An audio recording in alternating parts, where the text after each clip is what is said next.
conversando com eles, eu tava vendo... Eu falei aquele dia pra você do Neto, né? 1 milhão e não sei o quê. É inacreditável que o Flow dá, né? Não, E eu não conhecia o Flow até 6 meses atrás. Assim, de tanta coisa do YouTube. Mas foi quando estourou mesmo. 6 meses atrás, é quando deu o boom de tudo. 6, 7 meses. É quando começa a estourar realmente o Flow, né? E o Papagaio do Sérgio Malandro também. Falei, pô, Sérgio Malandro do Luiz França. Luiz e Luiz França, França. ele é sócio do Nelsinho, no Pico. Então. Eu dono fiquei, do Berto. depois que eu fiquei... E tem um outro também, que é de computaria. Eu esqueci o nome do cara. É um gordinho que apresenta. O Eros faz um com putaria. Então, o Eros tem o Pagode da Ofensa Web, que eu É, vi também. Que é putaria. E tem um outro que também é de putaria com o gordinho, que é com essa garota de programa que eu falei, que ela falou, cara, 20 atendimentos no dia, eu não aguentei o último, eu só dei o cu. Ela colocou de manchete 1 milhão de pessoas. Eu não sei trabalhar essas coisas. Como humorista, você vai viver disso, ganhando dinheiro. Exato. Tá já gravando, Vitão? Tudo gravando. Tá tudo gravando? Tá gravando desde aqui? Que daqui eles botam em preto e branco pra fazer uma graça, pra parecer que existe um F. Aí isso entra em preto e branco. Aí depois entra uma vinheta colorida e aí a gente começa o podcast. O cara acha que fica legal isso na edição. O preto e branco é o famoso bastidor. É o off, né? Acho que fica legal isso. Que às vezes você tá falando que não deve e vai pro ar, né? Exatamente. Eu jamais falaria que qualquer coisa que pudesse me comprometer. Então, eu já falei que eu não paguei. Não, mas isso não vai pro ar. Isso não, pode pôr. Não pode, não. Começando mais uma edição do Torcida Podcast. Sim, senhoras e senhores. Hoje eu tenho a honra de receber nessa mesa um cara que ele faz parte da equipe do Energia em Campo, ele que hoje é da família Energia 97. Um puta narrador que tem uma puta história por trás da narração, porque ele já narrou muita coisa. A gente vai falar, é muito legal a gente poder falar das coisas que você já narrou, porque você é muito versátil. Fernando Camargo, muito obrigado por ter topado, meu velho. Fala, meu amigo Bernardo Veloso, que alegria. Agora rolou, hein? Teve aquelas confusões de horário a gente tentou, ali. não é a primeira vez que eu tento trazer o Fê, dessa vez deu certo. Você é um cara que eu já queria bater um papo faz tempo. Parabéns pelo Torcida Podcast que tá bombando. Obrigado. E obrigado não, bombando. Não tá mais ouvir falar que o Talibã quer invadir. Não, toma cuidado. E aí vai começar realmente a bombar e aí a gente não vai deixar. Então, aliás, estão falando muita bobagem do Talibã também, né? A galera precisa entender o que é Talibã, mas não é assunto pra esse momento. Vamos falar de coisas mais leves e tranquilas. Torcida organizada, tô brincando. Desse jeito. Coisas mais tranquilas. Obrigado pelo convite, meu velho. Obrigado, Fê. Eu que agradeço você por ter vindo. Cara, eu tenho muitas perguntas, mas a primeira pergunta que eu tenho pra te fazer e começar a desenrolar o podcast daqui pra frente, antes de ir lá pro começo, começar a entender tudo, como é que rolou a narração na vida de Fernando Camargo, é algo que eu acordo todos os dias e eu penso nisso. Penso, puta, porque você trabalhou na Bradesco Esportes. Foi lá que você fez programa com o Datena. Foi, durante 4 anos. Qual que era o horário? O horário das 10 às 11 da manhã, de segunda a sexta. Isso me chama muita atenção, porque o Datena ele já tá puto às 5 da tarde. Como é que é trabalhar com o Datena às 10 da manhã? Ele deve estar muito puto. Ele já ficava a partir que... Porque ele não acorda muito cedo, né? Ele não acorda muito cedo. Ele sempre falava, pô... E ele não fazia o programa fisicamente com a gente, né? Ele não fazia o programa fisicamente. Ele tinha o Timeline, para quem não sabe o que é o Timeline, é aquele aparelho que você instala na sua residência, algum local, que você pode fazer uma transmissão de rádio com qualidade. Ele metia um home office. Ele metia um home office desde aquela época. E ele acordava... Nunca ia, Fê? Não, algumas vezes sim. Até porque ele tinha que fazer algumas coisas na rádio um pouco antes de chegar na televisão.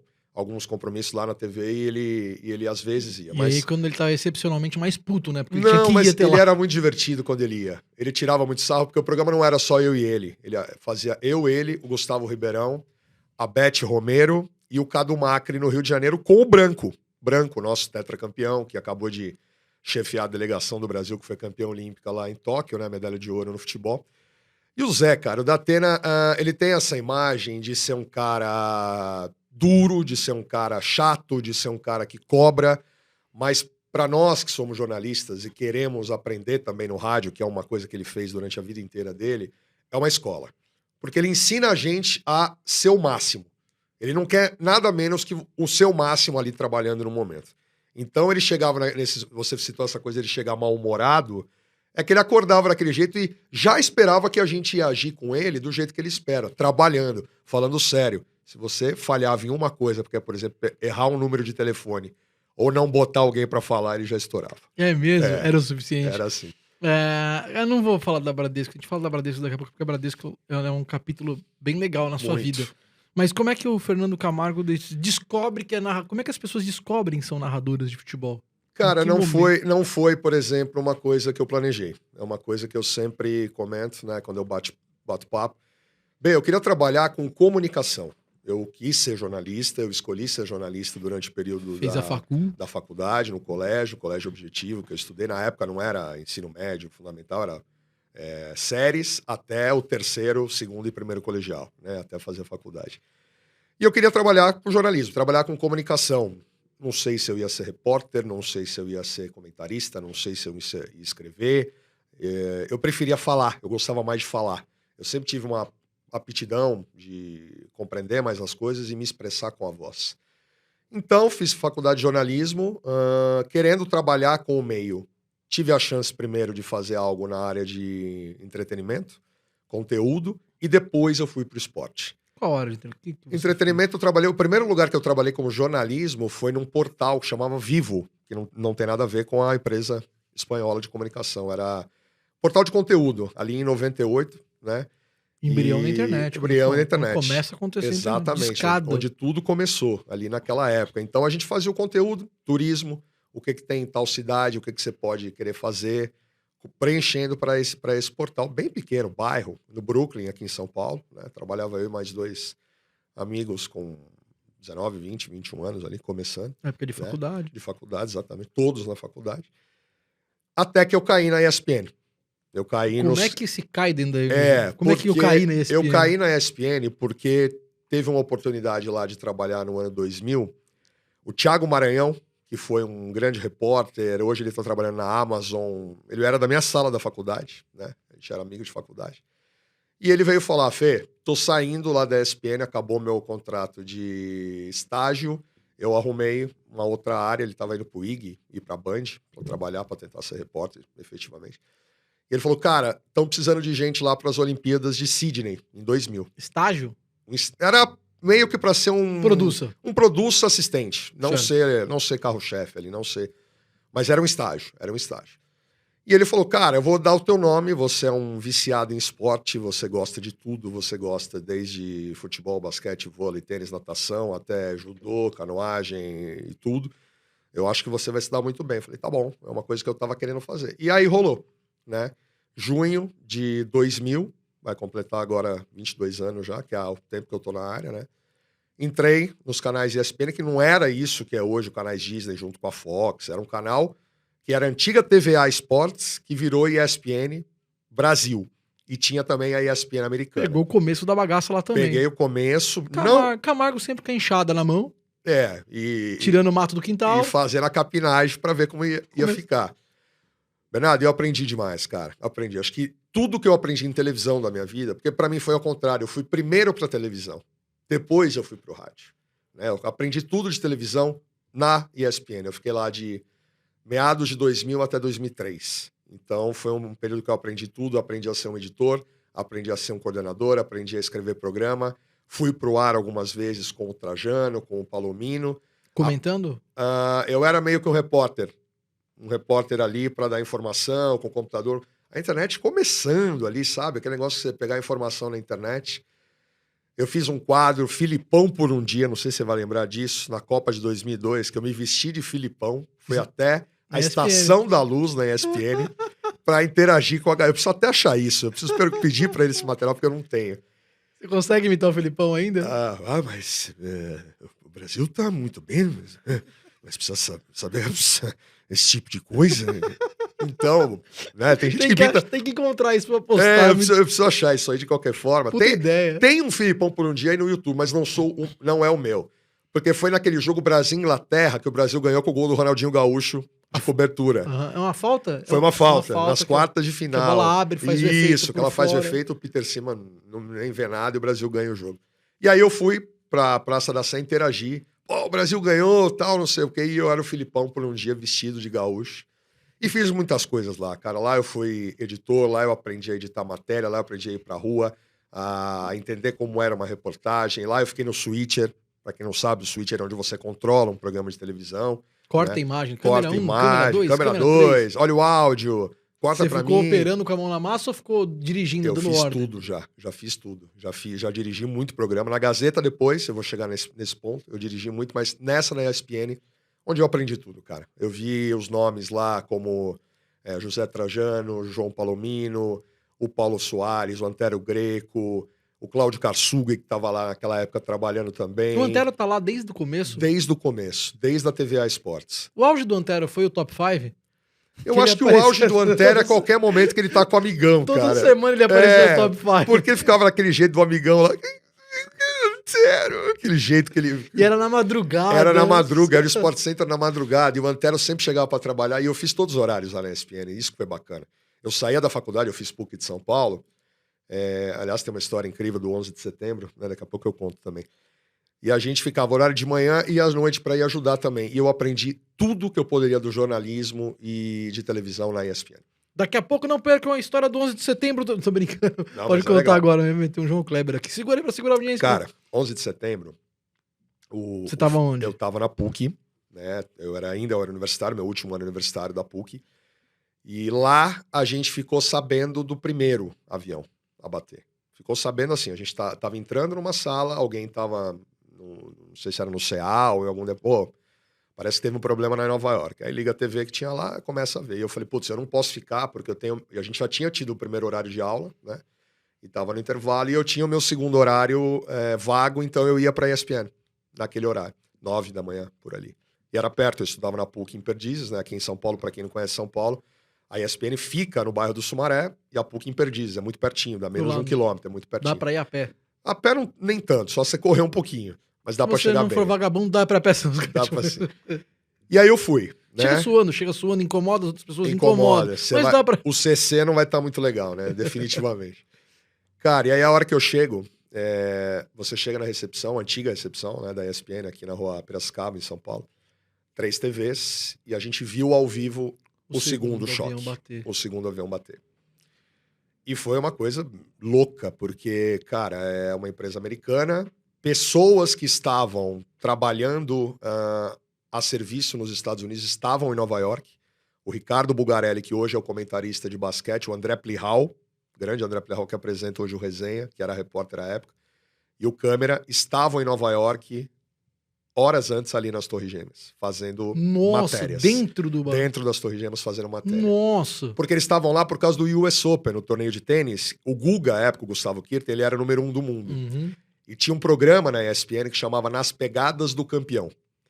E eles seguiam o Guga pelo mundo inteiro, cada semana ia um editor, um repórter para fazer o Guga nesses campeonatos. E o Guga estava no US Open, em 2001, como número 1 do mundo. Fizeram as matérias. Mas, enfim, a gente viu o choque e ficou preocupado. Como eles vão voltar? Eles já tinham tomado o voo de volta. E eles chegaram na manhã pelo Brasil. Né? Eles chegaram à noite no Brasil. E aí a gente contou, cara, que história foi essa que caiu as torres? Então a gente viu tudo aquele dia que aconteceu na ESPN, um clima tenso. Até estourou uma luz como essas ao vivo no meio do... Isso tem no YouTube, se você procurar 11 de setembro ESPN, você vai ver essa imagem. Tá o PVC na bancada, com o Luiz Alberto Volpi, o finado Luiz Alberto Volpi, que faleceu recentemente. Uma luz estoura no meio do programa, a gente fala, cara, isso aí não deve ser coisa normal de acontecer. O 11 de setembro estoura uma luz ao vivo no meio do programa. E aí o PVC já vem com uma estatística, as luzes elas não estouram de acordo com os anos, né? E o tempo de luz. Mas foi para mim um período incrível, assim, de aprendizado. Eu posso dizer que tudo que eu aprendi em televisão e boa parte do jornalismo foi lá na ESPN. De lá você vai para onde? De lá eu saio e vou para a Folha de São Paulo. Fazer um período de 3 meses, no final de 2002, início de 2003, na Folha de São Paulo, para ser repórter na Folha. Para cobrir o Corinthians, o São Paulo e o Santos nas finais do Campeonato Brasileiro. Chegava a assinar a coluna? Cheguei. Que legal. Tá lá. Isso depois dá pra fuçar e até fazer o insert aqui. Tem legal. Lá. Fernando Camargo pra fora. Deixa eu te falar, eu tenho certeza. Você tem a certeza que eu tenho que a produção não vai fuçar, não vai fazer insert. Eu já postei isso no meu Instagram, tem lá. Não existe insert nesse podcast. Então segue o jogo. Os caras, do máximo, eles cortam a cabeça e o final, velho. Então... Botam Mas é também. Mas eu acho que é o que vale também, não tem que dar muita moral. O nome disso é permuta. Ah, tá. O Johnny, ele é incrível como editor, mas eu não posso pagar, o Johnny faz o que dá. Então faz o que dá. Eu falo, esse podcast não tem edição. Se você cagar no ar, vai pro ar, não tem pra onde correr. Porque eu não tenho como falar pro cara, meu, edita, não tem como pagar o cara, ele faz na boaça.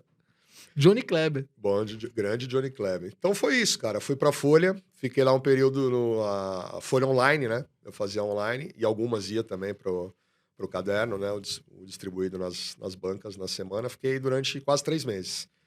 E de lá saí pro SBT. Aí é uma nova fase já. Pro SBT. Pro SBT. Porque o SBT montou uma equipe de esportes. O meu antigo editor lá na ESPN, quando eu acabei saindo da ESPN no final de 2002, começo de 2003, ele foi como editor-chefe pro SBT. É quando o Cajuru tá lá fazendo um programa de domingo? Não. É uma época que o SBT teve aquela disputa famosa com a Record e com a Globo para ver quem transmitia o campeonato. Paulista. Exatamente, Eu de lembro 2003. disso. E eu fui o produtor da equipe. Eu fui como produtor da equipe, editava também alguns materiais, mas eu fui como produtor, ficar no telefone, marcar os treinos, saber como que a equipe podia fazer, porque o Campeonato Paulista foi transmitido. E quem começou com a gente nessa época foi o Paulo Andrade, que hoje narra nos canais ESPN, né? Campeonato inglês, espanhol. Ele foi o primeiro trabalho dele como narrador. E a gente que é desse meio, Bernardo, o Léo Jaime foi o meu comentarista, pra você ter uma ideia. Você chegou a narrar no SBT? Eu não narrei, eu era só produtor. Mas o comentarista do SBT O era o Léo Jaime, comentarista, eu um lembro deles disso. era o Léo Jaime, cara. O Léo Jaime já comentou futebol, já comentou sexo na Globo. Sim, fez Léo tudo. Jaime, ele comenta qualquer coisa. É o Percival da Globo. É Ele o Percival da comenta Globo. qualquer coisa. E é uma lei, e é um cara fantástico. A gente bateu muito papo. Até hoje eu mando mensagem pro Léo, bichão, pô, vem. Você tem amizade com o Léo Jaime? Tenho amizade com o Léo. Ah, que legal. Cara fantástico. A gente foi no show dele, aqui em São Paulo, na época ele. Um dia Gatinha Manhosa. Cantando Gatinha Manhosa, os 7 Vampiros. 7 Vampiros. Vampiros. Né? Sônia, É um Fórmula cara- do Amor e outras. É um cara né? de uma história incrível na música e se dispõe a fazer o que pinta, mano. Tudo. E ator também. faz bem feito. Faz bem feito. Ator. Ator, fez Malhação, fez novela aí na Globo, né?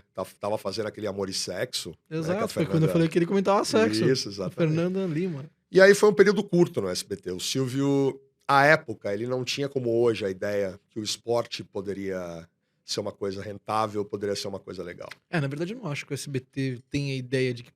O SBT entendeu que o Ele esporte entendeu, é ele uma das aprendeu. coisas que vai sobreviver na TV Isso. aberta, por isso que eles foram pra cima. Por Eles isso que hoje entenderam. eles têm a Libertadores, a Champions League, Copa América, eles transmitiram. Eles entenderam que eles precisavam disso por sobrevivência. Exatamente. E aquela época, cara, foi um período curto, mas foi incrível. Não sei se você já teve a oportunidade de ir. Você já foi, né, lá na Anhanguera, pra conhecer. Já. É um país aquilo lá. Né? Muito legal. Uma coisa enorme, gigante, e a gente chegava... Entrei acho que umas 2, 3 vezes no SBT. Então, mas você vai conhecer, sábado e domingo a gente trabalhava. Então eu via a pré-produção do início do programa do Gugu. Como que eram as meninas chegando pra caravana, ele conversando ali. Cara, pra você aprender de televisão é incrível, espetacular. Do SBT você vai pra onde? Do SBT eu saio em 2003, aí eu vou pro meu período da Rede TV, para trabalhar como editor do programa do finado Fernando Vanucci, que ele era apresentador também, do Rede TV Que Esporte. é quando ele sai da Globo e vai pra lá. Isso, ele sai quando tem a famosa... A África é logo a ali. África é logo ali, a Ele Itália. vai parar na Rede, ele vai parar na Rede Foi TV. aquele período que ele estava sendo o âncora apresentador dos programas E de aí você esporte. cai na produção dele também. Eu caio como editor. Editor. Aí eu era editor já das matérias durante 5 meses. E aí eu fiquei um período para aprendi muito. Antiga Rede TV, não é onde é hoje em Osasco. Fernanda, eu não tinha ideia. Eu achei que a gente ia começar a falar sobre ela. Eu não tinha ideia que você tinha passado por tudo isso como produção. Os caras ouvem você no ar da rádio, narrando, e falam, nah, cara, tá do nada o cara vai parar na Energia 97 como narrador do São Paulo. Cara, tem uma parte história. Eu demorei muito para ir pro ar. Eu sempre falo isso, eu demorei muito para ir pro ar. Mas você tinha vontade de ir pro ar Tinha, ou demorou porque... Mas eu acho que para mim era um aprendizado, sabia? Eu acho que era uma coisa interessante para mim como profissional, aprender como é o mundo do rádio, da televisão, no jornal, né, como jornalista mesmo, me formar como jornalista. Você criou casca, você pegou base. Peguei. Você sabia que tava fazendo isso. E eu sempre falei, cara, eu tive muita oportunidade e sorte também para aprender, Bernardo. Porque, cara, eu tive tanta fera, mas tanta fera para me ensinar as coisas. Seja a área que eu fui trabalhar, então eu pensei um pouco de cada um para construir minha carreira até chegar, né? Nesse período que eu tava na Rede TV. Não quero nem 4 nem 2, eu quero o nome de 3 caras que te ensinaram pra caramba. Você passou por muitos, eu quero foder muito sua vida. José Luiz da Atena, com certeza, um deles. Quero imagens. Carlos Martins, o Cacá Martins, que é meu padrinho, inclusive, de casamento, o cara que me ensinou coisas absurdas. Em que emissora? Na ESPN, na Rede TV e no SBT, nas 3. Passou por ele nas 3. Nas 3, ele foi editor-chefe em todas e sempre confiava em mim pra trabalhar ao lado. E, cara, eu sou muito grato. Tem nomes gigantescos. O Ricardo Bugarelli, que hoje é o comentarista de basquete dos canais Disney, né? Ele comenta NBA, NBB, tudo que vem o Bugarelli, pra mim, é a enciclopédia máxima. Ele me chama e fala que eu sou seu pai, ou o meu filho mais velho, né? Porque ele tem 2 filhos. Ele fala o tanto que a gente se deu bem. A gente tem uma idade muito próxima, né? Ele tem 6, 7 anos a mais. E ele me ensinou muita coisa, inclusive de atitude. Pensar em certas coisas na profissão e largar um pouco a torcida, entre aspas, né? Pensar um pouco na carreira. Ser profissional, Ser e profissional. não ser passional. Não ser... Exato, essa é a palavra. Ser mais profissional e menos passional em certas coisas. Vou- Poderia falar um monte de nomes, mas, cara, esses Eu te pedi caras... 3 pra te deixar mal mesmo. Pra deixar uma mas- galera de fora e você ir pra casa. Puta, Bernardo, como ele é filho da... Ele podia ter pedido pelo menos 5. Que cuzão, né? Pra você ir pra casa assim, com essa sensação. Pô, Aí você tá lá na Rede TV com o Vanucci, Com o lá, Vanucci. que é logo ali. foi um período curto, de junho de 2004 até dezembro. Até que a TV Gazeta, me chamou para ser subeditor-geral de esportes lá. É quando a Gazeta bota o Thiago Oliveira, não é? Quase. Era uma época que a Gazeta estava com mesa redonda com o Flávio Prado, o Gazeta Esportiva com a Michelle, o Chico Lang, o Celso Cardoso, o programa que está até hoje, me convidaram para ser o diretor desse programa. Você entra como diretor. Eu do entro como Gazeta subeditor, fechando o Gazeta Esportiva. Fechando, para quem não conhece televisão, é você escrever o programa. É que o Bonner faz, por exemplo, no Jornal Nacional. O Bonner não simplesmente senta na cadeira e abre a boca e fala boa noite, né? Com a voz Exatamente. bonita e tal. Ele é um cara que faz toda o espelho do programa. É ele quem coloca as laudas, os textos, os editores fazem, passam para ele aprovar. Ele aprova tudo, coloca lá no TPzinho, no iNews ou no sistema que usa, e ele apresenta o programa. E na Gazeta eu fiz isso. Eu era o cara que bolava o programa com o João Batista, que era o meu diretor-geral, e a Fátima Ruggeri, que é a minha gerente-geral. Você dava a cara que você quisesse pro programa. Eu Tava na sua mão. tava na minha mão, mas eu tentava deixar ele da forma mais fácil para Michelle ou para o Celso. E isso foi o meu maior período de trabalho, 10 anos. 10 anos fazendo isso. E é lá nessa época quando o Thiago Isso. passa pela Gazeta. Aí o Thiago Oliveira, né, ao mesmo tempo que eu tava fazendo isso, a Gazeta tinha aqueles programas de vender produto, shop, né? Que na época chamava Best Shop TV, lá na Gazeta. E o Thiago, ele era um dos caras que apresentava, ele não tinha noção de nada de esporte. O Thiago é meu irmãozaço, a gente é irmão, se Você tá fala... falando sério? Tô falando sério. Ele fala, cara, eu tô aqui de paraquedas porque eu era um cara que trabalhei em rádio, trabalhou na Rádio Cidade, trabalhou na Rádio Sucesso, trabalhou em outros locais, trabalhou com a Sônia Abrão para aprender produção, até que ele caiu nos programas de apresentar produtos, para venda de produtos, e criaram um programa, na época para a Gazeta estava expandindo programas, o Super Esporte, e o Thiago foi o apresentador. E eu tive o prazer de ser o diretor dele, durante um belo período, falar na orelha dele ali, e a gente é muito amigo, e hoje ele tá simplesmente decolando, né? Apresentando Esporte Espetacular, Globo Esporte, Olimpíada. Eu lembro que ele aparece na... Eu queimei a língua 2 vezes na vida. Foi quando o Thiago Leifert apareceu, assim, 2 vezes, não queimei muito mais vezes, mas eu lembro dessas 2 vezes com muito carinho. E me fez entender muito, aprender muito sobre opinar dentro do que eu não conheço. Porque quando o Thiago Leifert aparece na Globo, eu lembro que muita gente não entendeu o que estava acontecendo. E você tem um comportamento a estranhar o novo. E aí o cara não me conformava. Como é que tiraram o cara da bancada que tava lá? Como é que o Globo Esporte virou isso? Pô, tem um VJ apresentando, que a MTV tá dirigindo o Globo Esporte.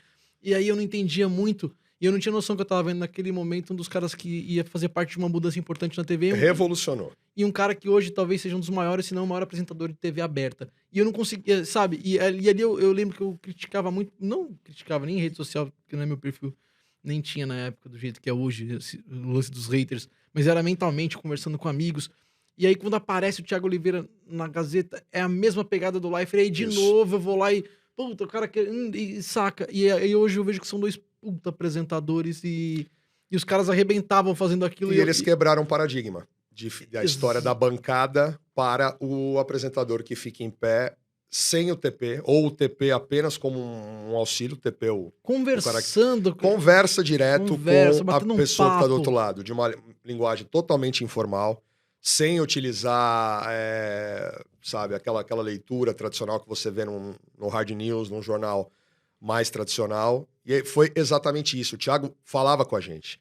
Fê, João, Fátima, que era a nossa gerente, né, a Fátima Ruggeri, eu quero fazer do meu jeito, colocar uma coisa nova para a galera começar a entender também uma linguagem diferente. Eu não quero imitar o Thiago Leifert, eu quero ter o meu jeito para aprender. E isso foi em 2010, durante a Copa da África do Sul, que a gente começou a fazer o Super Sport lá. O Thiago já tinha começado a fazer isso na Globo em 2008, né, quando ele revolucionou, ele apresentando ali. E você não viu nenhuma TV aberta que falou, vamos pra mesma linha. Aí, de repente, a Gazeta foi também, meteu um cara. E aí eu comecei a entender, falar, cara, como o Leifert é bom e como o Thiago é bom.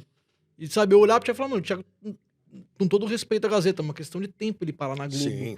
Porque a gente via que ele era... E aí você fez parte dessa construção. Fiz parte, assim, eu não construí o Thiago personagem em nada. O jeito dele apresentar. Ele chegou com aquilo. Eu simplesmente tentei ajudar, na medida do possível, abastecendo com informações, o jeito de conversar com o público sobre determinado assunto, e só. O estudo dele era completamente dele. O jeito que ele preparava o programa junto com a gente era ideia dele. Tanto que a gente fazia reunião diária, gostava do jeito que era feito. Os meninos que à época eram produtores, né, hoje são repórteres lá na Gazeta, o Jonas, o Zé Pais, né, isso que é legal também, a evolução desses meninos. Quando eu falo do entender que... para opinar sobre alguma coisa, vai tentar entender o que você está opinando, a construção do negócio. Na minha cabeça era isso, é uma cópia do Globo Esporte e uma cópia do Thiago Leifert. E não era completamente diferente. O público, quando começou a ver, inclusive os textos que eram feitos naqueles jornais que falam sobre televisão, era isso. Muita gente falava, o Thiago Oliveira... então eu não fui nessa onda só. É a nova versão do Thiago Leifert da Gazeta. E muita gente começou a falar, pô, será que estão preparando alguém para o futuro? E no futuro, por caminhos diferentes, acabou sendo, né? Não para substituir, mas na mesma linha.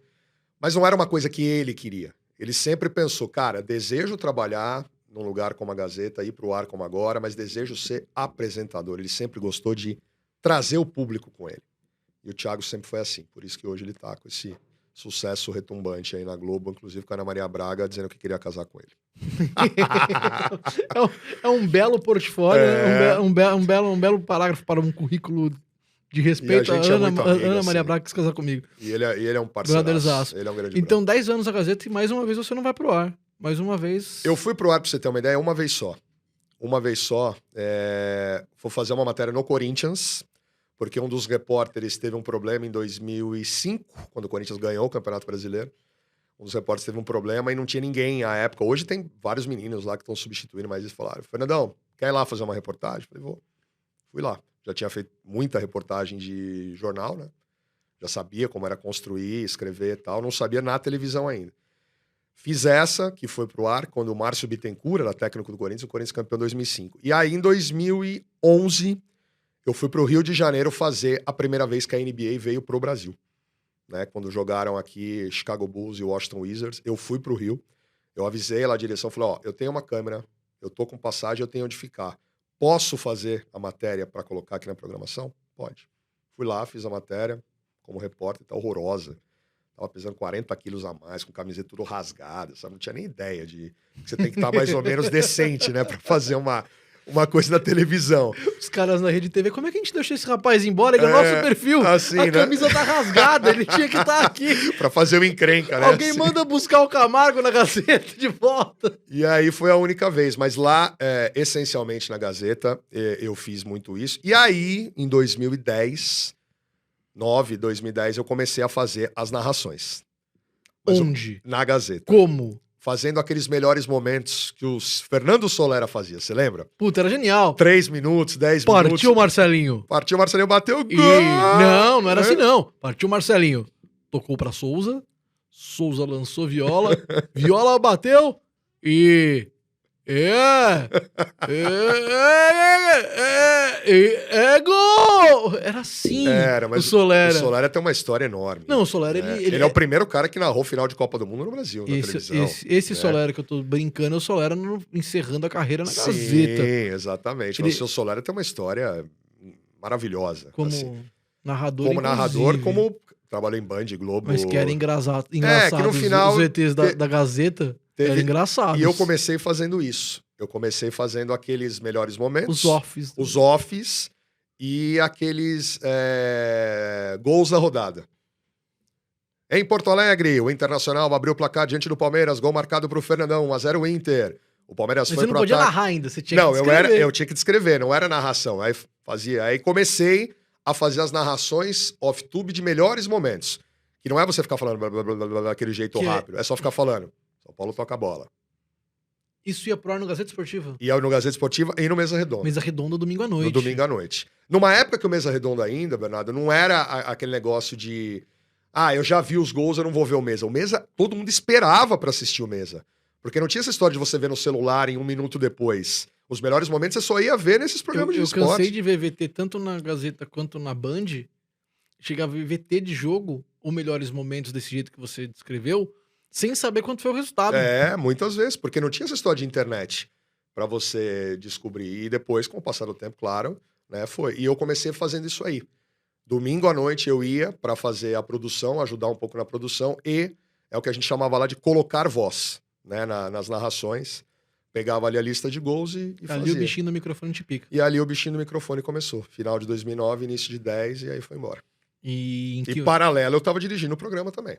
Ao mesmo tempo, eu tava dirigindo o programa também. Em que momento que o rádio aparece na sua vida logo na sequência? O rádio foi logo na sequência com um negócio que virou uma escola para todo mundo que quer trabalhar com comunicação. O web rádio. Você fazer o web rádio, ter a sua própria web rádio. Quando começaram a aparecer as webs rádios esportivas. Isso né? Pós-Gazeta? Durante. Porque a Gazeta eu saí em 2013. Mas isso já começou ali em 2009, 2010. A hora que você entende o rádio. A hora que você começa a fazer, apesar de eu já ter feito rádio durante a faculdade. Durante a faculdade, o meu TCC foi criar, apresentar um programa na Rádio 9 de Julho, que é uma rádio bem conhecida aqui de São Paulo, uma rádio católica. Aquela rádio católica, sabe que o Gil só não vale, né? Aquela história toda. Brincadeiras à parte, mas foi lá que eu fiz o meu primeiro programa de rádio. E depois, nas webs, é que eu comecei a escrever a lauda, a falar no microfone, aprimorar, e foi aí que eu fiz também escola de locução esportiva, né, que a narração, que entrou na minha vida no Senac, que criaram um curso para isso. Aí você dá aula no curso. Eu dou aula também. Né? Hoje eu sou professor desse curso, na época como aluno, 2010, 2011. No Senac? No Senac. Os cursos do Senac você ainda tem que fazer o curso e você tem que ser aprovado para poder fazer o curso. Tinha um tempo que você não podia fazer o curso se você não fosse aprovado. Sim. No Senac. Como ainda assim hoje. Não, hoje os cursos livres você pode se inscrever e fazer. Mas tem um que você tem que fazer uma prova, tipo um vestibular. O de rádio mesmo. Eu conheço, mesmo. Não vou citar nomes para não deixar ninguém constrangido. Mas o de rádio, eu conheço grandes nomes do rádio que foram reprovados no teste do Senac. Muita gente, inclusive que trabalha com sonoplastia. E que trabalha... Pra fazer mesa de rádio e tudo mais. Conheço casos de caras que foram reprovados e aí viraram profissionais do microfone e conseguiram o DRT por tempo de trabalho. Não conseguiram a prova do Senac para fazer o curso e conseguiram por um outro caminho. E esse curso que eu fiz no Senac em 2004, é uma época que eu não estava trabalhando, foi um período de 4 meses que eu não estava... Foi entre a saída da ESPN e a entrada na Rede TV, foi onde eu aprendi a fazer mesa de rádio também. Né, a ser um locutor de rádio também. Tanto AM, FM, mais popular, uma coisa mais... E, inclusive, lá no Senac, recentemente, eu dei aula também disso, não foi só para esporte. Eu dei aula aquela história de você fazer tradução no rádio, mandar carta numa coisa que você conhece tão bem, apresentar um programa, modulando, canal 1, 2, 3, trocar... Falando e mexendo no BG. Falando e mexendo no BG o tempo todo. Sobe BG baixo. Isso me ajudou demais, cara. Isso foi incrível, assim. Um período que me deixou muito feliz. Antes de eu entrar na Bradesco. Quando você sai da Gazeta, você vai pra onde? Quando eu saio da Gazeta, eu já estava na Bradesco Esportes FM. Porque foi paralelo. Eu fiz os dois. Como que você cai dentro da Bradesco? A Bradesco Esportes FM é uma rádio criada do Grupo Bandeirantes. Que é criada dentro de um projeto com patrocínio óbvio. Master do Bradesco, do banco. Né? Com um tempo de vida útil. Isso, as pessoas sabiam que ia durar Sabia. Era um ciclo olímpico. Eram 2 anos? 4. 4 anos. Era um ciclo olímpico. Bem burro, um ciclo olímpico. 2 anos. Não, você falou... É por causa da época. Foi o ciclo Londres-Rio.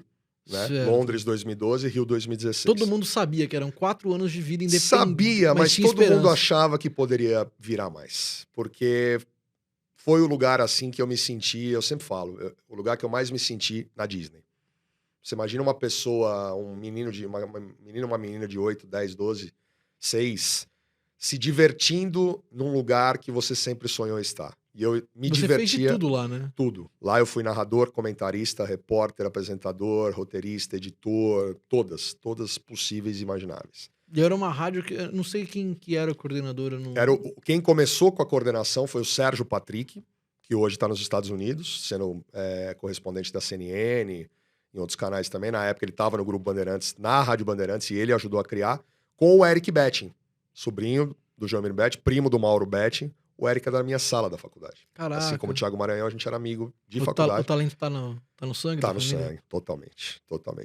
O Eric foi o cara que me falou, velho, tamo aqui com uma rádio, me manda o teu material que você tiver. E eu tinha aquele material da web. Quem que é o cara que dá liberdade? Porque era nesse ponto que eu ia chegar. A Bradesco Esportes, ela dava muita liberdade pra quem tava no ar. Sim. Isso era muito do caramba. Isso era legal. Ouvindo isso era muito claro. Eu acho que foi uma linguagem completamente diferente de qualquer outro tipo de rádio, por ser segmentado pro esporte.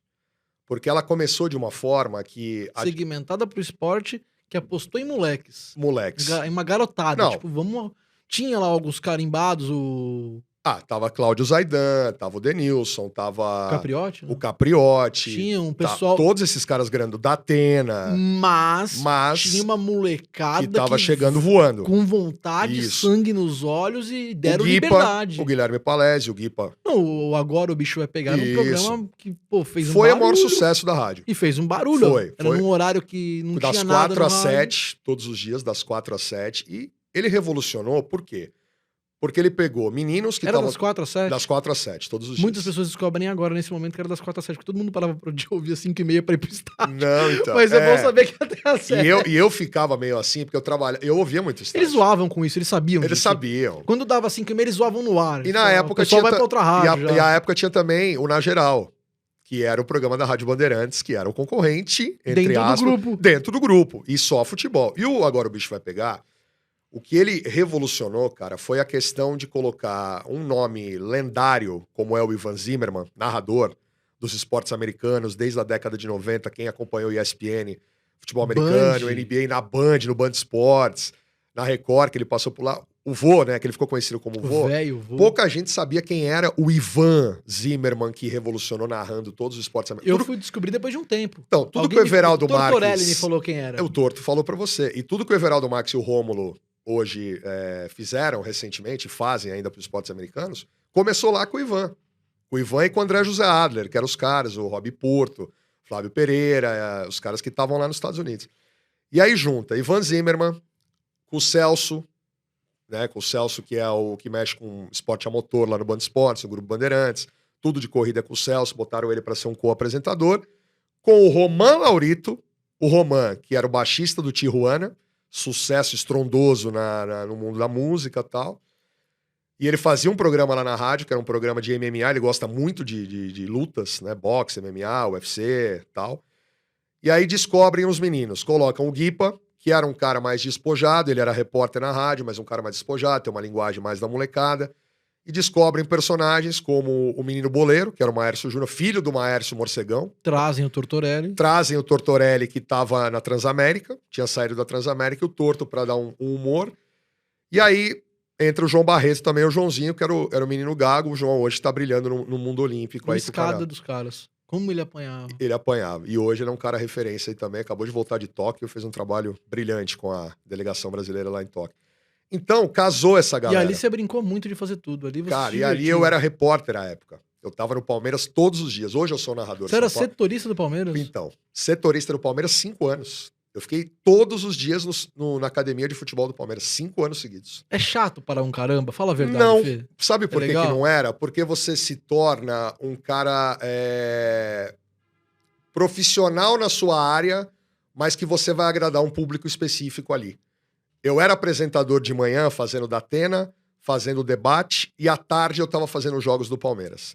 Então o público do Palmeiras me abraçou muito, e até hoje me abraça. Mesmo quem sabe que eu sou São Paulino narrando na Energia os jogos do São Paulo, os caras lembram, cara, você era palmeirense, era setorista do Palmeiras, eu tinha certeza que você era palmeirense. Porque o torcedor pensa isso. Sim. Você fala bem de um time, ele acha que você vai torcer para aquele time. Né? Sim. Ou ele quer que seja assim. E foi um período muito legal. Eu entrava no Bicho Vai Pegar, eu entrava junto com o Cláudio Zaidan e com o Murilo, entrava no programa noturno com o Elia Júnior, sempre com as reportagens, porque à época eu era repórter também do Palmeiras, e todos os jogos do Palmeiras 2014, 15, 16 do Allianz Parque, eu fiz praticamente todos. Chegou na rala na Bradesco? Narrei mais de 50 jogos. Final de Champions League, Barcelona e Juventus de Turim, que o Barça foi campeão com o gol do Neymar, 3-1 2015, narrei final de Copinha, narrei Libertadores, Campeonato Paulista, Brasileiro, Copa do Brasil, narrei mais de 50 Olimpíadas? jogos. E Olimpíada, que foi o meu carro-chefe. Quais são os esportes mais estranhos que você narrou? Estranho? Estranhos. Puta, eu não vou ter que narrar esgrima, não. Lá narrei. Não, narrei, não. Né? E com chance de medalha pro Brasil ainda, né? Com a Nathalie. E mais estranhos, cara, trampolim acrobático. Trampolim que nada mais é que a gente brinca com o pula-pula do Cirque du Soleil, né? Que fica brincando, porque é uma modalidade. Narrei, como é que é o nome? Trampolim acrobático. Narrei trampolim acrobático antes de narrar piscina de bolinha. Isso. Tinha piscina de bolinha, também narrava piscina de bolinha. Narrei o trampolim acrobático, narrei luta greco-romana. Cama elástica. Cama elástica tinha. E narrei ginástica rítmica, que tem o bambolê, que tem as fitas, só que você não pode falar esses nomes, né? Tem um nome São técnico. arcos, né? Que é o nome técnico para você usar. Eu já narrei mais de 50 modalidades. Mais de 50. Então Fora futebol, qual que você tem mais carinho? Eu sei que mas eu tenho que perguntar. Qual que é que você tem mais carinho, basquete? Assim, se for dizer carinho, é o que eu tenho mais familiaridade e facilidade. Até por acompanhar tudo, né? NBA, já narrei, tive o prazer de narrar o time. Você é apaixonado por NBA? Sou. Por NBA, pelo Lakers e pela NBA, muito mais, assim. Eu já assisti lá fora mais de 10 jogos, acompanho aqui no Brasil o NBB, acompanho na Europa o que tá rolando, mas narro muito basquete, mas, cara, é o mesmo trato que você dá para outras modalidades. Até para aquelas que você tem mais dificuldade, você vai buscar algo a mais. Porque o basquete, se você sabe, por exemplo, as escalações e tá com alguém do seu lado que é um cara experiente, flui naturalmente. Você já sabe os movimentos, o que é bandejo, o que é toco, o que é o pick and roll, o que é zona morta, o que é arremesso livre, bola de 3, enfim, é muito mais fácil de você fazer. E na Bradesco, foi legal na Olimpíada 2016, porque eu narrei 13 medalhas do Brasil, das mais variadas modalidades. Eu narrei o ouro do Robson Conceição no boxe, eu narrei o ouro do Iatizo das meninas que ganharam agora, o Bia, a Martina Grael e a Kaina Kunze. Eu narrei o Isaquias Queiroz, 3 medalhas dele, agora ele ganhou o ouro também. Eu narrei a ginástica, eu narrei vôlei de praia, eu narrei atletismo, eu narrei a última prova do Usain Bolt, ao vivo, lá no palco. Ele depois entrevistado pela gente, pra mim e o André Coutinho, que é da Band News, 2 horas esperando pra entrevistar o Usain Bolt. Você viveu a Vila Olímpica, né? Eu vivi. Aqui do Rio de Foi Janeiro. espetacular. 20 dias assim que, cara... Pega fogo mesmo, do jeito que dizem? Pega. É mesmo? Tem Pega. umas trocas de quarto? Tem troca de tudo. É mesmo? Você narrou algum troca-troca de país? Ao vivo, não. Não teve essa oportunidade? Mas filho? você fica sabendo, né, de certas coisas, até por atletas que informam. Cara, não acha... Não, tipo, o Usain Bolt tem ejaculação precoce. Não, cara. A informação vai chegando. Ele tava na balada quando a gente tava lá. Aí ele ficou famoso, inclusive. Ele postou a foto com as moças na balada. Diz que ele na pegou Barbie. 6 moças em 3 minutos, que é o recorde É de o uma balada. recorde dele, Até né? esse é dele. É o cara mais rápido É o tarado do recorde. E lá no Rio, né, tiveram situações, o Usain Bolt nessa balada, o Ryan Lochte, aquele nadador que fez confusão no posto de gasolina, que a gente tava do lado. Então... Eu lembro disso. Deu uma baita confusão. Treta, acabou com a vida do cara. Acabou com a vida do cara, deu problema de assalto, enfim, teve tudo, mas foi um momento único. Eu sou um cara que eu sempre falo, cara, a Olimpíada pra mim, pra trabalhar, é maior do que uma Copa. Porque você envolve tanta coisa. Você pegou a Copa do Mundo lá Peguei, também? mas peguei no Brasil, 2014. Fui em 5 jogos e trabalhei ao mesmo tempo também. Tive a oportunidade de ir nos estádios e trabalhar, mas estar nas Olimpíadas e ver os atletas, Phelps, Nadal, Djokovic, os caras do basquete americano, Usain Bolt, o Brasil ganhando medalha de ouro no salto com vara, no vôlei, E você enfim. narrou tudo isso pra rádio e pra TV também? Chegou a narrar Só pra alguma coisa? rádio. Só pra rádio. Pra TV pro você... Grupo Bandeirantes de rádio, porque era em cadeia. Band News, Rádio Bandeirantes e Bradesco Esportes FM. E aí você ia pra todas. E eu ia pra todas. E o judô da Rafaela Silva, eu acho que foi o que mais repercutiu, porque eu narrei a manhã inteira de lutas, né? E teve uma luta que ganharam faltando 2 segundos, e a galera tá na redação, todo mundo desesperado, porque você tá sabe, catequizando todo mundo, ninguém tirou o ouvido do rádio. Gente que me manda mensagem, cara, você tá narrando judô, eu tô parado no trânsito, pulando como se fosse futebol. Porque eu não tinha ideia como ia ser, cara. Porque eu não fui pra lá pra ser narrador. É uma história que pouca gente sabe. Eu não fui pro Rio pra ser narrador. O Bernardo Ramos, que à época era o chefe da equipe da Bradesco, ele falou, Fê, você vai ser o cara que vai fazer tudo que vai estar rolando no seu horário, mas em base rápida dos flashes. Ó, tá acontecendo agora o judô. E no primeiro dia, ele falou pra mim, cara, narra essa luta aí. Você sabe narrar. Falei, tá bom. Me dá 1 minuto só pra eu abrir o computador, ver quem é, porque eu sei os movimentos. Vazari, Osotogari, movimentos do judô, Ippon, enfim. E o comentarista tá do meu lado e a gente sai falando. Ali, oficialmente, você vira um narrador. Que ali... De narrador esportivo, sim. Mas, exatamente, ali você deixa de fazer várias coisas pelo que você tá me contando. Sim. Ali eu virei um narrador esportivo. Ele te joga a camisa no peito e fala, agora você é realmente um Bate médio volante, um meia esquerda, um É. centroavante. Você não é mais um coringa. Não, você vai jogar numa posição só aqui e você vai arrebentar. E, graças a Deus, foi muito legal. E ali você descobre que era o que você queria? Ou você já sabia antes? Não, eu descobri que eu poderia fazer mais aquilo. Tanto que depois, em 2019, eu fiz o PAN na Record. Aí eu fui pra TV. Aí eu narrei em televisão. Na Record, mais 16 modalidades diferentes que eu não tinha narrado. No Mais Rio de fácil Janeiro. do que narrar no rádio, eu acredito. Mais Você tem mais fácil, tempo, mais você não fácil. precisa ficar tem- falando o tempo todo, Não, você não precisa falar o descrevendo. tempo todo. E a imagem fala por você, né? A imagem fala. Você tem que ter...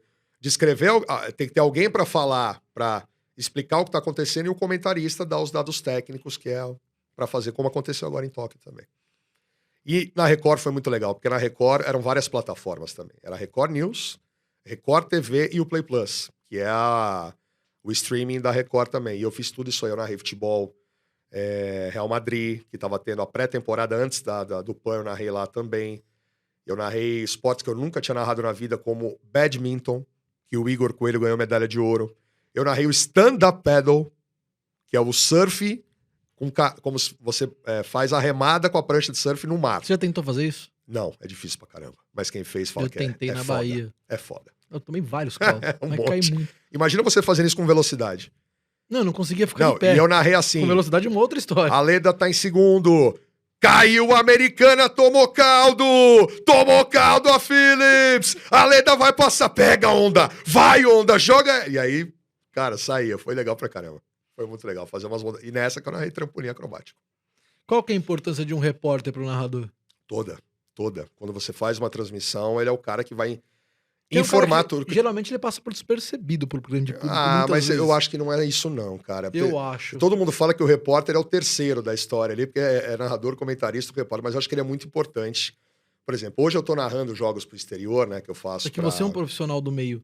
Se você pegar um cara o cara do público e perguntar pra ele, quer ver, ó, ô Vitor, dá um grito aí pra ver se sai aqui.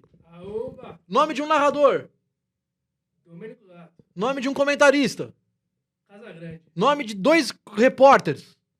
Bernardo Veloso, Bernardo Veloso não vale que eu tô na tua frente. 10 nomes.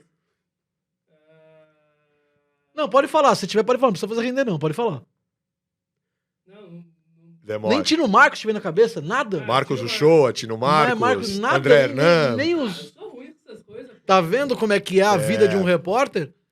Mas você sabe Eu não que... pedi pra ele do rádio, eu pedi um repórter. Geral, de televisão, não veio da tal. TV, o Mas cara. você sabe que eu gosto de fazer reportagem até hoje.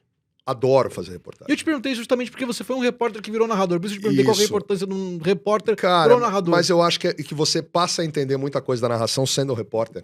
Porque você adquire uma velocidade, um raciocínio, um repertório de palavras quando você tem a construção de um texto, quando você tem que fazer um improviso, quando você tem que fazer uma entrada, 2, 3, escrever 4 matérias. Eu acho que isso é importante pra caramba. Importante pra caramba. E eu adorei ser repórter, cara. Adorei. Se me colocassem hoje lá na Energia, pô, Marcelo Lima, você segura repórter. Tanto que eu já fiz. Mais de uma vez lá eu já fiz também. O Domênico tava narrando, ó, o Fernando vai ser o plantão, quando a gente faz a última rodada, não sei o quê, eu posso fazer, sem problema não. E eu gosto de fazer, eu acho legal demais. E tá no palco, no local dos eventos, nas arenas, nas nas quadras, nos gramados, é muito legal. É muito E bacana. essa é uma vantagem que o repórter tem e a grande maioria dos outros profissionais não tem dentro de uma transmissão. Ele Isso. tá no campo. Ele tá no local, é. Ele tá realmente sentindo o que tá acontecendo. É diferente você tá num campo. Muito. Você tem uma outra visão, uma outra Total. perspectiva. Total. E se você tá no campo, você tá vivendo até com uma visão diferente do que você tem quando tá na televisão no tubo, né? Quando você tá no tubo vendo pela imagem, né? E com a pandemia, isso diminuiu, porque parou. Foi todo mundo pro tubo. Todo mundo Então foi ficou pro todo tubo mundo de igual pra agora. igual. Ficou todo mundo de igual para igual agora, que tá voltando. Só as emissoras detentoras, né, dos direitos de transmissão é que colocavam os repórteres. Mas faz falta, cara. E é muito diferente. É muito diferente, porque eu já fui repórter, por exemplo, em loco. Atletismo, vôlei, basquete, futsal, rugby. Quando a Nova Zelândia veio jogar no Brasil pela primeira vez, eu fui no Morumbi, o maior público do rugby da história aqui no Brasil.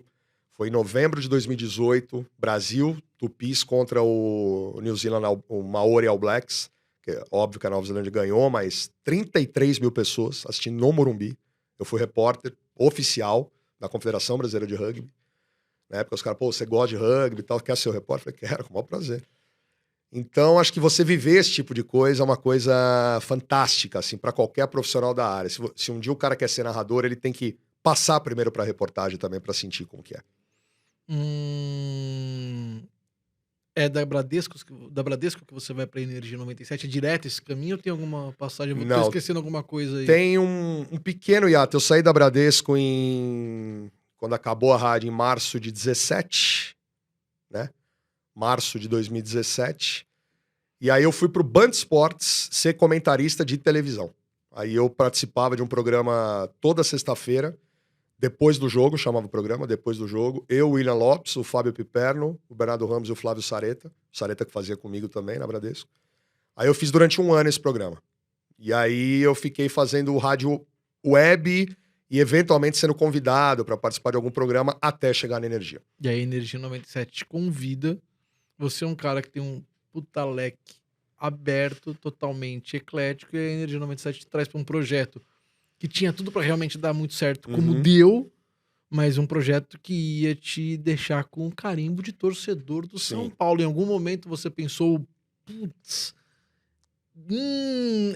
não, sabe? Passou. Porque assim, nesse momento você veste uma camisa. Sim. E isso sempre foi algo que deixou todo mundo apavorado no meio esportivo, repórteres e apresentadores, ninguém quer vestir camisa de time nenhum. E aí os caras jogam a camisa no peito e falam, aí, bora. Não, mas eu pensava que isso poderia ser mais do que isso fazer uma escolha, era uma oportunidade para eu voltar pro dial, para eu voltar pro rádio. Independentemente se era o time que eu torço, né, fazer o São Paulo. Se me convidassem para fazer, às vezes o torcedor não entende. E eu sempre falo isso, se me convidassem para narrar o Corinthians só, o Palmeiras só, o Santos só, eu iria fazer. Da mesma forma, como eu faço até hoje. Mas, eu narro pro exterior. mas assim, onde eu vejo a diferença, Fê, me corrija se eu estiver errado na história aí. Você é um cara que isso eu percebo muito das vezes que a gente, às vezes você já participou do Morde a Sopra com a gente, eu ouço as transmissões, já te ouvi em outros lugares, Uhum. e eu percebo que você é um cara que você toma muito cuidado com o que você fala. Sim. Você é um cara que você segura muito, você até falou que teve até um professor que te ensinou dentro da história profissional a usar menos do passional e mais da razão. Sim. E eu já percebi que você tem essa pegada. Só que no momento que você cai na energia em campo e que você tem que vestir a camisa do time que você é apaixonado, você chuta esse balde mais muito, Sim. mais muito, mais muito. Mas eu vou te explicar o porquê. Você não só assume uma camisa, como você tira um escudo. Mas eu vou te explicar o porquê. Porque quando me falaram dessa oportunidade, quem primeiro me avisou foram Fábio Vieira, gremista do Estádio 97. Nossa menininha. Nosso amigo Chefe Benedetti, que saiu recentemente, e o Portuga. O Portuga, ele me via muito também, ele me ouvia muito nos tempos lá da Bradesco, ele já me conhecia, ele gosta de futebol americano, ele sabia que eu fazia outras coisas. E quem me deu a primeira ligação mesmo foi o Vieira.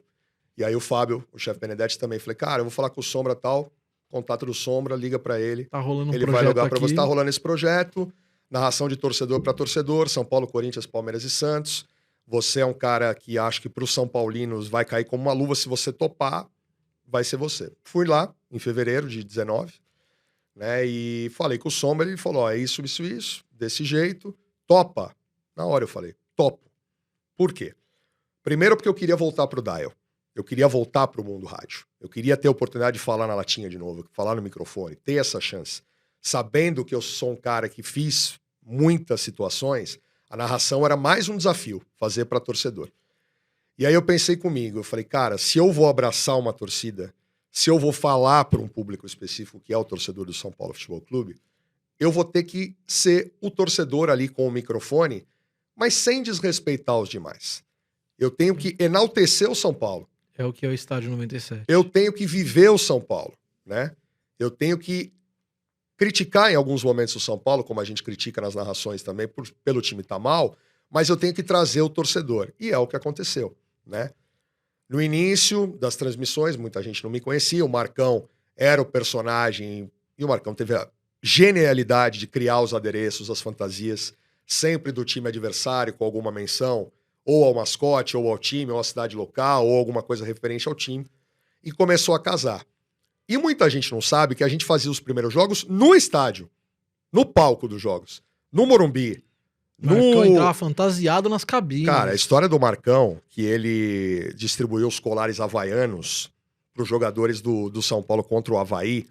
Primeiro que ele desceu da Avenida Paulista até a Alameda Campinas pra gente pegar o carro, vestido. Ele tava com a roupa de surfista, a prancha na mão e mais de 30 colares aqui para entrar no carro e todo mundo olhando que doido é esse, né?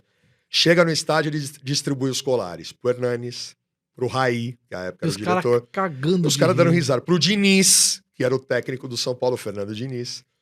E aí o Leco, o antigo presidente, apareceu e ele falou assim, pra você eu não vou dar não, eu vou vender. Cara, Genial. E a galera que tava lá começou a falar, meu, esses caras são doidos, né? E são os jogos que a gente começou a fazer. E depois... Essa é a primeira impressão que você tem num estádio com energia em campo, os caras começam a olhar pra equipe Sim. como os loucos. Eles falavam, Fernando, que loucura isso aí, velho. Só que isso começa a mudar com o tempo. Começa a ter muito mais respeito. Aí os caras Até- começam a entender. Até pela repercussão. E as pessoas passaram a entender, apesar dos problemas que a gente já teve, né? De crítica por uma palavra mal empregada, por alguma coisa que foi falada que alguém de outro... Quando você se torna grande, você vira vitrine. E quando você vira vitrine, vai vir pedrada. É isso, Não tem. sempre vai ser. E Assim que é. Grandes poderes, grandes responsabilidades, dizia o pai do Batman. Mentira, é o do tio do Homem-Aranha. é o Mas, tio do Homem-Aranha. mas eu queria até ver sua cara de nerd Aliás, nesse momento. ambos faleceram, né? Exatamente. Mortos por ladrões, infelizmente. Né? Exatamente.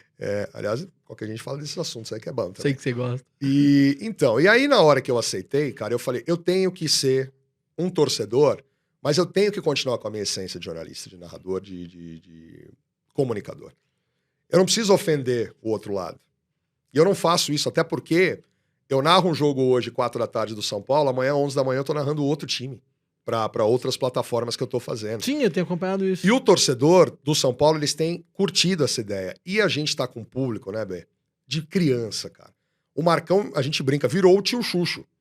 Ele com as fantasias de tio Marcão, não sei o quê, todo mundo brinca. O Energia em Campo tem essa... Tem. A gente brinca, fala que a base tá vindo A forte. base tá porque- vindo forte. E não é porque- só no Marcão. É o Bento brincando vestido de porquinho. O Marcão vestido lá de Pepa. Você no Corinthians, quando tira sarro. O Mano, Mano- vestido de joelho. De joelho, Parece um com joelho, cara né? de anão. Cara de anão. O De Paula com as brincadeiras com a testa, anunciando. No Santos, o Ademir Quintino e o Cadu e o RG. Eu já falei Então, isso com... Acho que foi na conversa com o Portuga aqui. O Portuga falou que não, eu não acho que é isso. Eu falei, cara, pra mim, o humor ainda é não a ferramenta mais forte da energia em campo, mas ele me usou um outro argumento que eu também achei muito válido. Mas eu acho que é um diferencial, assim. Eu acho que as duas coisas que são diferenciadas na transmissão, as três, a qualidade humana que tem dentro da equipe é muito boa, uhum. a paixão que envolve você fazer de torcedor pra torcedor e o humor na zoeira. Isso é muito o humor que existe, assim. Tem caras da equipe, você mesmo citou o Marcão, com time de entrega de humor que vai pra Perfeito. casa do cacete, Não, bicho. e Ele é muito bom. e eu acho que O casa Depa- estilos. Exatamente. O Mano, ele na transmissão, ele é mais sério do que o Marcão, por exemplo. Sim. Porém, o De Paula, ele faz a parte mais cômica. E já no São Paulo, você segura a parte, porque o Marcão... Então, quer dizer, sabe, você pega que tem a química, o Dodô é mais sério, mas o Bento vem com... E acho que é essa química toda que faz a coisa acontecer. A Lele, ela consegue fazer o meio termo dos bagulho. A equipe do Santos tem o Cadu, que é mais sério, mas o Quintino, que é mais zoeiro, e o Não, RG, que é mais... e o Cadu- Saca? A coisa foi fechando de um jeito... O Santos fecha de uma maneira que o Quintino é um baita jornalista. Ele é premiado pra caramba na CESP, ganhou prêmios. Merecidamente. Merecidamente pelo blog dele, por repórter. Monstro! Põe um sorriso, né? Tem um O monstro. Ademir, beijão pro Ademir, que é um monstro sagrado. Então, acho que cada equipe tem o seu próprio Eu estilo. preciso trazer o Ademir aqui antes do Andrei estourar e ele ficar milionário e nunca mais me senão ver. ele já vai estar no exterior, você não vai Vai conseguir. estar lá na Europa, eu nunca mais ouvi o Ademir. E o Tem mais que legal ver. da gente é quando a gente fala que o palmeirense ouve o São Paulino, que o santista ouve o corintiano, que o corintiano ouve o palmeirense, que o São Paulino ouve o santista. Esse é o barato. E não é só questão do humor. Os caras falam, cara, a gente Flamenguista gosta pra caramba. muito rubro-negro pela brincadeira que a gente fez na final da Libertadores Os caras 2019. pegaram raiva e depois pegaram amor. Pois é. Ficaram. E o que tem de canal? Vieram pra xingar e ficaram. E o que tem de canal que repercute a gente, né, nas transmissões o tempo todo. Então, foi uma coisa que deu muito certo. E muita gente perguntava, você teve receio de fechar portas? Falei, não, cara, não tive. Sabe por quê? Porque eu já tinha trabalhado com determinados clubes, já tinha feito tanta coisa na minha carreira. Eu acho que a pessoa só fecha a porta se ela quiser. Não se ela vai se sentir acuada, tanto que hoje eu tô com várias plataformas aí trabalhando, fazendo meu trabalho da melhor forma possível. E você falou que a Bradesco foi a sua Disney. Lá você se divertiu muito. E eu achei que foi uma definição bacana. Qual que é a definição que você tem pra... Aliás, a camisa que tá aqui hoje é do Estádio 97, porque simboliza muito toda essa conversa que a gente tá tendo nesse momento.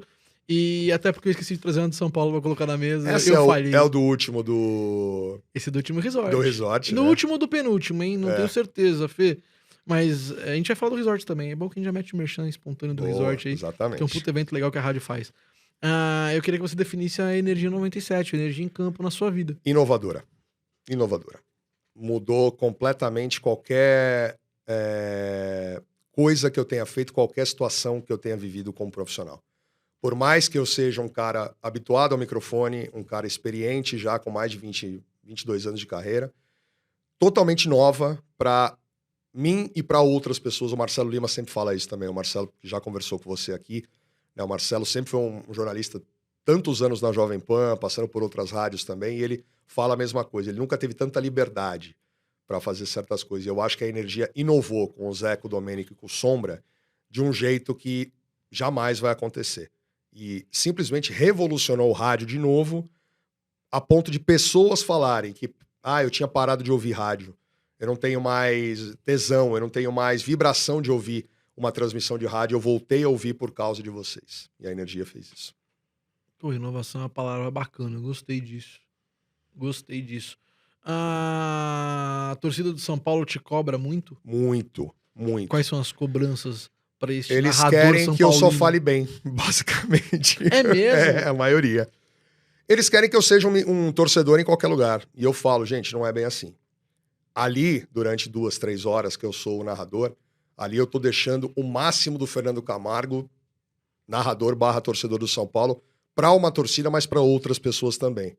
Mas fora do microfone ou em outras plataformas, no YouTube, no Instagram, no Twitter, em rede social escrevendo, eu não posso ficar só elogiando.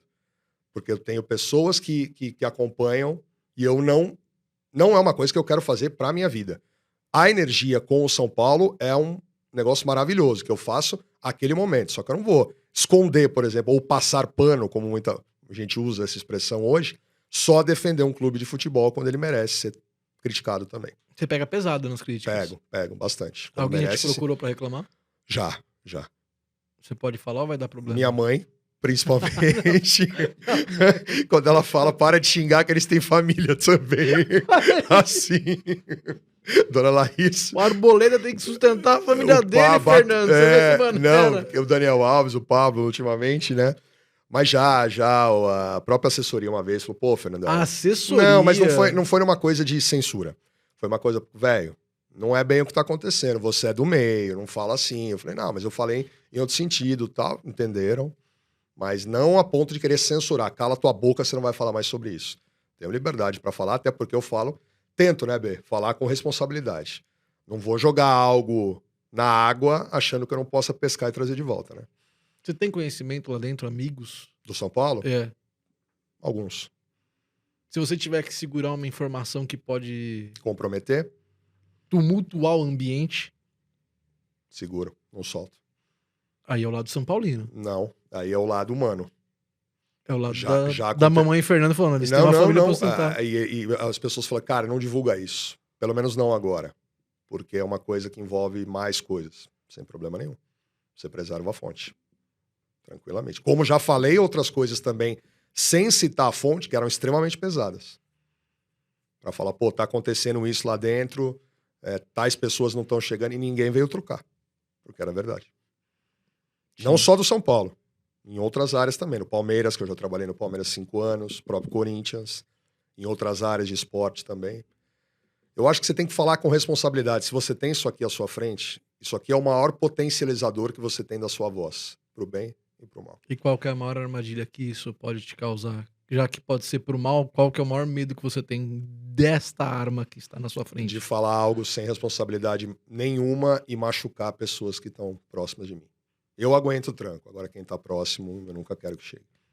A ponto de atingirem certas pessoas, ofenderem certas pessoas. Como já aconteceu recentemente. Entendi. Isso é difícil. Teve alguma coisa que você não fez no rádio que você gostaria de ter feito? Narrar uma Copa do Mundo. Fora do Brasil, de preferência. E alguma função específica que você gostaria de ter feito mais e você fez pouco? Porque você acha que fez tudo no Que eu rádio. fiz pouco. Ou TV. Mais um pouco de reportagem, talvez. Você sente falta? Sinto, gosto. Gosto de estar lá no. Você tem vontade de falar às vezes, Marcelo, narra aqui que eu vou... Não, Segura que eu não, vou- sabe por que não? Porque o Marcelo detesta a narração. Ele fala, isso é pra quem sabe e tem dom. O Marcelo tem Ele muita chega e- consciência ele tem disso, né? De consciência. tudo, né? Ele tem muita consciência. Marcelo é o cara que você mandar ele fazer um bagulho que ele não sabe, ele não vai se meter, Não, ele não vai... Ele, não ele vai. se- Ele caminha excepcionalmente bem no que ele faz como repórter, com uma carreira brilhante, né, de tantos anos. Mas era uma coisa que eu sinto falta. E a outra, talvez ser dono de uma rádio. Seria legal. Dono de uma rádio? Seria legal. Fernando Mandar na Camargo, bagaça, Fernando Camargo acabou de ganhar a concessão da rádio Camargo FM. né? Boa. O que você faria com esta rádio 24 horas por dia? Eu colocaria muito segmento esportivo, que com certeza angariaria, conseguiria trazer patrocinadores e não ia viver só de música, não. Cara, ia fazer muito entretenimento e bate-papo e talk show. Ia ser legal. Não é mesmo? Você ia ser um dos caras. Você toparia ou não? Camargo FM. Camargo FM. Sabe que nesse momento você botou uma faca no meu pescoço que se eu falo toparia, o Zé Antônio ele assiste, mas eu tenho uma teoria. Um beijo pro Zé. Eu tenho uma teoria que o Zé Antônio assiste o podcast até o 5º minuto. Depois ele deixa rolando. Depois ele só vai no, né? Não, ele só deixa lá. Ele fala que não, eu tenho que monetizar. Ele já falou isso pra mim, tem que monetizar pra você, eu deixo rolando lá. E ele vai fazer outras coisas e não fica ouvindo. Então é um perigo essa pergunta. Não, mas não sei, talvez fosse uma grande oportunidade. Esporte e entretenimento, talk esporte, show pra caramba. Sim, sem dúvida. Sem dúvida. Pouca música. É a minha praia. Não, tocaria, porque tem que tocar música. Aliás, eu fiz muito programa na Bradesco que exigia trilha, né? Trocando ali, fazendo a mesa e colocando música de vez em quando, devidamente com o pagamento sendo feito, né? Para quem há de se fazer. Mas era legal, eu gosto. Essa junção, entretenimento, música e esporte, me deixa muito. Mas eu gostei dessa brincadeira da Rádio Camargo FM. Fora o Bernardo, quem mais você levaria? José Luiz da Atena. Seria fantástico. Você ia atrás do Datenão. Só que ele não ia topar, porque ele já quer candidato a não sei o quê, então. Quem mais estaria nesse grupo? Cara. Me dá mais uns Putz. 3 nomes aí Deixa eu pra ver. preencher essa programação. Sérgio Malandro, pra falar um pouquinho. Você daria um programa Eu daria, para Sérgio seria espetacular. Malandro. Seria espetacular. Você acha que o papagaio falante não é o suficiente? Não é. Ele ia falar mais. Ia falar na Dá rádio. um programa pro Sérgio Malandro, tá aí. Algo que realmente é audacioso. Completamente maluco. Malucaço. Mas é um showman. É um showman. É um showman. É um monstro, né? Uma lenda. E, cara, eu não lembro do Sérgio Malandro fazendo rádio. Só participação, né? Não, Ele sim, foi. digo ele tendo um programa de rádio. Não. Ele... Ele é um apresentador notório, né? Tudo que ele fez aí, SBT, MTV, Multishow, é uma lenda. Gazeta. Ele que colocou a Gazeta CNT numa liderança de audiência que ninguém conseguia, né? Ele liderou com o programa Malandro, Festa do Malandro, pô. Ganhou na audiência. Bem observado. Lembra da música? Na CNT Gazeta, não troque de canal, é hora do comercial. Pô. Estourou na audiência. Ele é um showman, ele é um malandro no rádio, hein? Se eu te perguntar quem são suas referências como narrador, você vai falar do Silvério? Você vai falar, você vai pra todo mundo de sempre? Não. Os que eu respondo nas minhas lives que você tá cansado de ouvir. Não fujo. Galvão e Luciano na TV, né? Os caras que eu mais... Não digo que eu pensei, mas que eu mais acompanhei. José Silvério no rádio. E hoje um que, pra mim, é referência de tudo. Ninguém estuda mais pra qualquer transmissão do que ele. Ninguém é mais dedicado de qualquer coisa do que ele. Ninguém faz tanta coisa com excelência como ele, que é o Everaldo Marques. Que é meu amigo pessoal. É meu amigo pessoal e me dá muito toque. Quando eu tava no PAN, ele mandou mensagem. Fernandão, tô acompanhando. Você trampou velho. com ele aonde? A gente não chegou a trabalhar junto, mas a gente tá em 13 grupos de WhatsApp simultâneo, né? E eu conheço ele pessoalmente há mais de 10 anos. Já saímos pra comer à noite, sanduba. Já gravou comigo no meu curso, ele já foi lá falar com os alunos 2 vezes. Já gravei programa de NFL com ele, então... E falo com ele todo dia, né? Parece muito cara no seu curso com a vozeirão e ele acha que vai ser locutor porque ele tem um vozeirão e ele não leva o menor jeito pra locução, mas ninguém falou isso pra ele? Tem É bastante. E o Cadu Santos, que é o narrador do Santos, foi meu aluno. É Foi meu verdade, aluno, é verdade. no Senac 2016. E tem muito cara que às vezes chega lá tímido, sem voz, você fala... E você vê que o cara tem um potencial e dali Sim. você... A voz hoje, ela é o... Ela é o primordial, mas se você tiver conteúdo e gostar de adquirir conhecimento, repertório e trabalhar, eu acho que você vai bem no microfone. Eu já peguei um menino, eu não vou falar o nome dele, ele gaguejava. Você podia falar, vamos lá, fala aí um pouco do jogo aí, sem narrar, só do jogo, como se fosse repórter. Assim, na primeira, na segunda e na terceira aula. Ele saiu me entregando uma reportagem pronta. Hoje, ele narra em web rádio. Ele é um gago, ele entregou a reportagem cantada. Não, mas ele entregou Hoje, aqui no Parque São Jorge, desse jeito. E o hoje, Jô foi parar no banco. depois, chutou de perna esquerda, assim, né? Para não gaguejar, ele uma cantada. Mas ele hoje tá fazendo. É incrível, né, cara? Você tenta desenvolver, melhorar. Tem profissionais que já passaram pela sua mão como alunos que hoje estão... Fora o Cadu, você citou o Cadu, que é um sucesso no Energia em Campo no Santos. Tem mais algum outro que tá na área? Você chegou a ver recentemente aquele menino que gravou ele tomando vacina narrando? Foi até no governo de São Paulo, o Leandro Chaves. Leandro fez o curso comigo. Sacado. E a gente trabalhou junto. E eu já era professor à época, né? E hoje ele trabalha no SBT de Sorocaba, como âncora e como repórter, mas o sonho dele é continuar a narração esportiva. E eu falei, cara, depois dessa aí que o governo do estado de São Paulo pegou você e outras pessoas te deram moral, como Luiz Roberto, Kleber, porque você narrou a vacinação, e o jeito que ele fez foi genial. E a menina vai chegando agora, ela vai colocar, vai apertar, que momento muito emocionante, vai. Ai, meu Deus do céu, eu tô sofrendo, vai vacinou! Cara, foi genial. Foi incrível. Quem não viu, só colocar lá no YouTube Vacina Narração, que é o Leandro, né? Leandro Chaves, meu amigão. Mas alunos, eu tenho muito cara que tá fazendo outras coisas. Eu tive um aluno numa pós-graduação minha, o André Bastos, que hoje ele é o maior imitador de locutores que tem no Twitter. Se você pegar lá André Bastos, você vai ver ele imitando todos os narradores. Ele imita o Antero, ele imita o Amigão, ele imita o Everaldo, ele imita o Luiz Roberto, ele imita qualquer um. E o André é um cara, ele foi meu aluno também. Mas eu não tenho. Quero trazer esse cara aqui, Traz, eu vou te dar o contato. Ele é genial. Ele é um gênio. Ele é um gênio, mas gênio gigante. O cara é uma lenda, cara. Impressionante o que ele faz. Impressionante. Eu fiz uma live com ele recentemente e qualquer coisa que ele coloca no Twitter é pra mais de 200 mil views. Assim, e a galera para. Ele imita o Amigão, aquele... Ele imita os narradores da ESPN, ele imita os narradores da Fox, ele imita os narradores da Globo, ele imita os narradores do rádio, ele imita comentaristas. Cara, ele é uma fera. Eu vou te dar o André Bastos, ele é um monstro sagrado. Eu tenho que encerrar daqui a pouco com você, mas eu vou fazer então 2 perguntas aqui antes de encerrar. A primeira, você como um nerd assumido e um geek e um cara que é conhecedor de todos os esportes, eu quero que você me dê aí um nome de um filme, o maior filme, na sua opinião, feito sobre esporte, seja futebol, basquete. Outro dia me perguntaram, cara, eu dei uma lista.